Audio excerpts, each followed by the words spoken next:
বন্ধুরা দেখো আমার সকাল হয়ে গেছে, রান্না বসিয়েছি।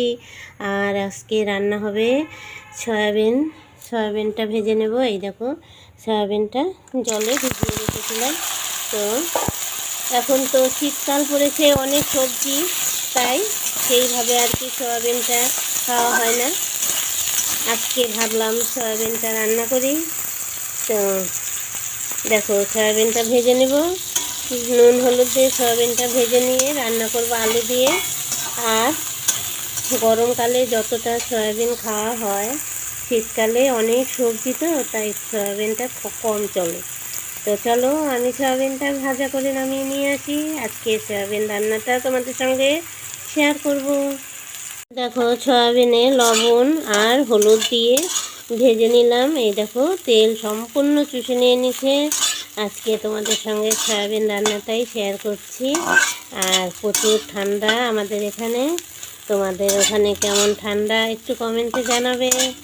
আর এই দেখো সয়াবিনটা ভেজে নামিয়ে নিই, হয়ে গেছে আমার সয়াবিন ভেজে নামিয়ে নিলাম। এই দেখো তেজপাতা আর গোটা জিরে ফোড়ন দিয়ে দিলাম।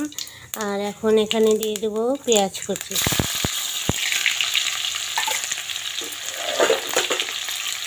পেঁয়াজ কুচি দিয়ে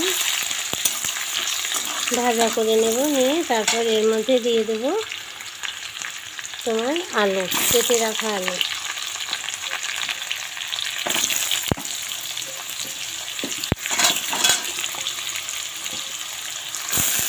আমি সয়াবিন এইভাবেই রান্না করি বাড়িতে। আর সয়াবিনটা মাংসের মতো করে রান্না করলে সবাই পছন্দ করে। এর মধ্যে দিয়ে দেবো পরিমাণ মতো হলুদ, লবণ।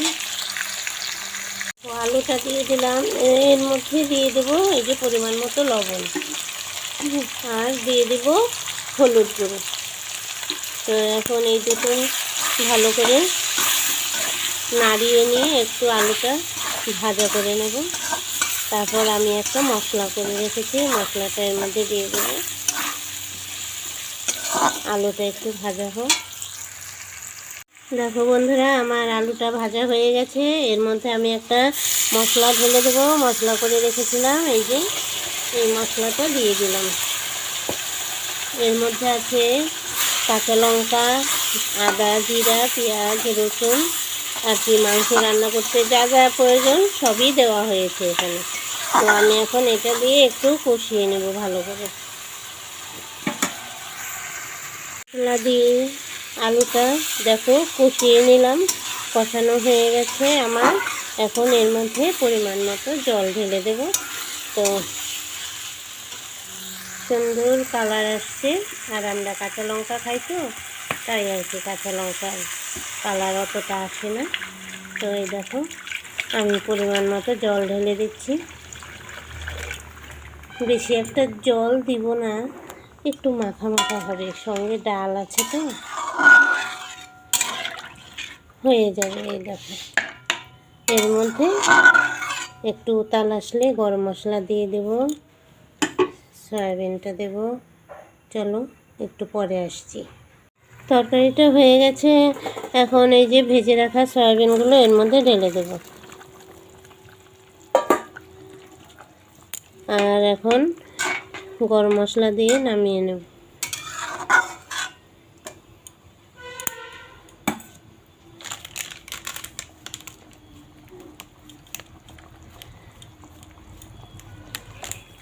সয়াবিনের তরকারি ভালো, এই যে গরম মশলাটা দিয়ে দেবো এর মধ্যে। আর হয়ে গেছে তরকারিটা আমার, নামিয়ে নেব এখন। আর সয়াবিন ভাজতে অনেক তেলের প্রয়োজন।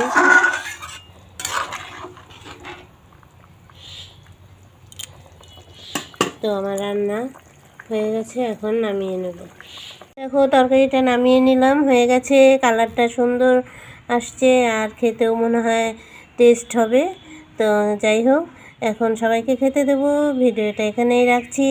তোমরা ভালো থেকো, সুস্থ থেকো, আর আমার সাথে থেকো। রান্নাটা কেমন হলো একটু কমেন্টে জানাবে।